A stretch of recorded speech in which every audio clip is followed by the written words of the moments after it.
Damani Neal, Jordan Hayes, all playing. We're going to play a multitude of safeties in the scheme that we're running against these guys. Hey, Coach Dave. Yes. Hey, it's Chris Heidel from Herberton Radio. Playing a team against Army, is it great to play them in the beginning of the year or at the end of the year? Because I know at the beginning of the year you got a lot more time to get ready for an option-type team, and then you play Georgia Tech later in the year. Does that really help, our preparation against an option-type team? Well, I don't really love opening up with an option team because it's created a little bit of issue. We have less days than we've ever had with this new model of preseason, so you're trying to get your team ready for the season.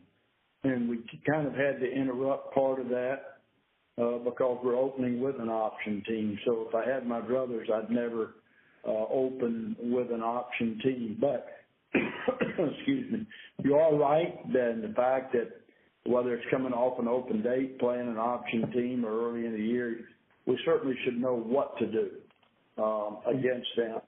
Biggest problem is still going to be simulating the speed of the game, and they do an excellent job with their offense. Is the team wearing any special uniforms? Because Army's coming to town. I know a lot of teams, when they play the military institutes, they bring out, like, the Patriot uniforms and all that stuff. Are you guys going to do that, too?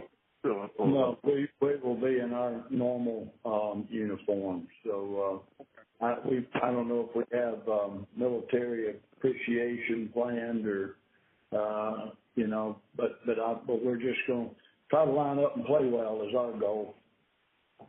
Thanks, Dave. Uh-huh. Hi, Coach Cutcliffe, Brant from the News and Record. I've heard a lot about Lee Rodeo. You're, I guess, a walk-on long snapper. He's kind of a unique kid. What do you know about him, and how did he end up in the program with you guys? Well, I know a lot about Lee. He is an outstanding young man.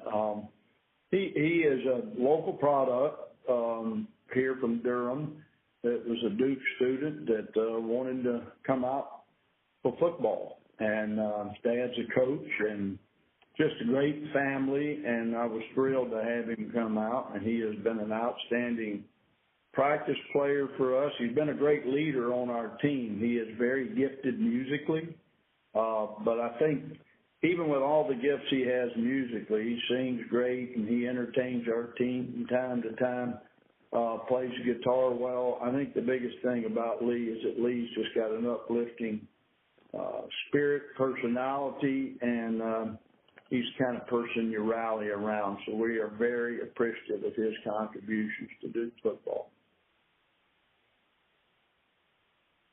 Hey, Coach. Yes, sir. Mark Watson, Blue Devil Nation. At the beginning of the season, or right when you started practice, you were concerned with the pass catch game, the timing, different things. Are you more happy now? Does your team seem more settled in that area between quarterback and receivers? Yeah, I think that's what the work is. I think it's more difficult than ever to get it like I would like to have it.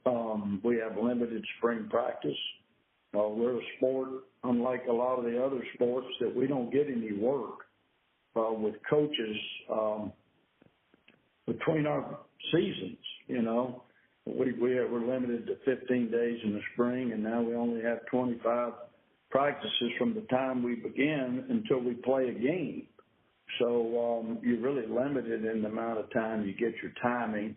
And one of the things unique in pass offense and having to be on the same page is there's no verbal communication. It's got to be all physical communication, expectations, anticipation. Only comes, I use a word that's not a word with quarterbacks, anticipatory throw.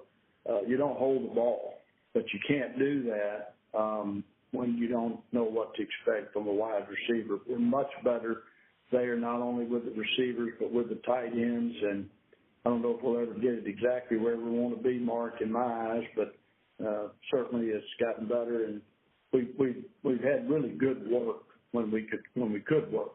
So it's been positive.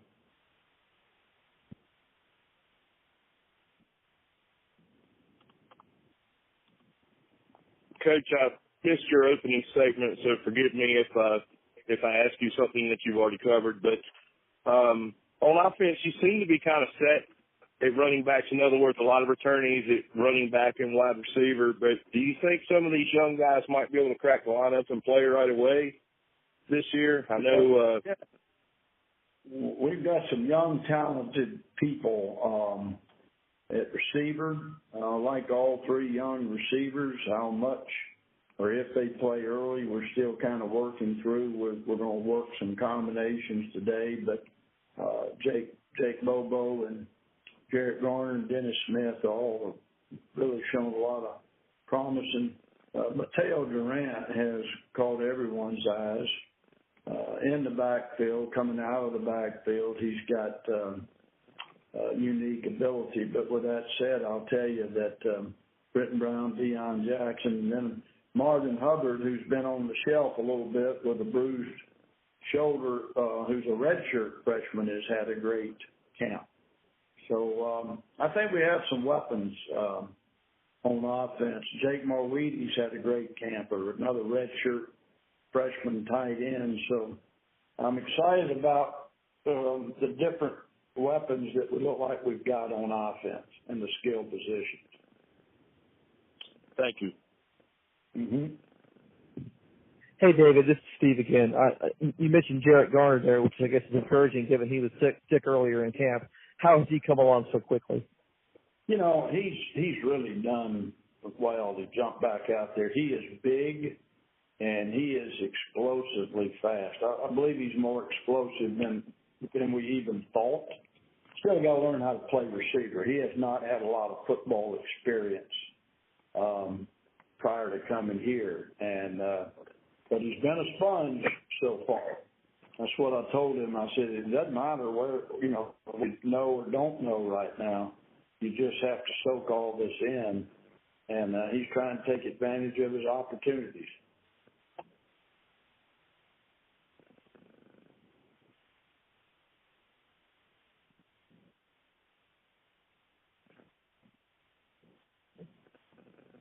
Derek Saul from Duke Chronicle. Coach, do you have any specific thoughts regarding the current situation at Maryland, and what measures do you take to make sure that nothing similar would ever happen at Duke?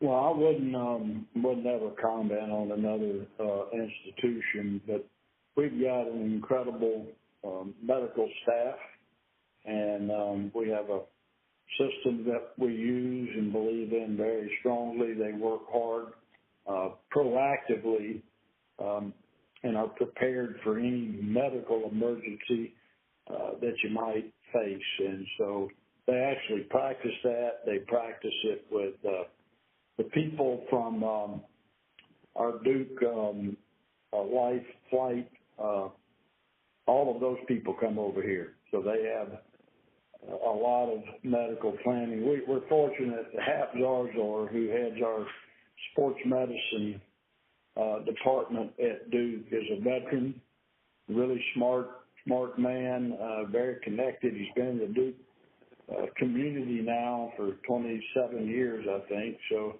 he's very connected with the folks at Duke Hospital. So it's a team effort. And I feel very comfortable with our doctors, with our trainers, and then certainly our relationship with the folks at Duke Medicine and Duke Hospital. Thank you. All right. Thank you all very much, and have a great day.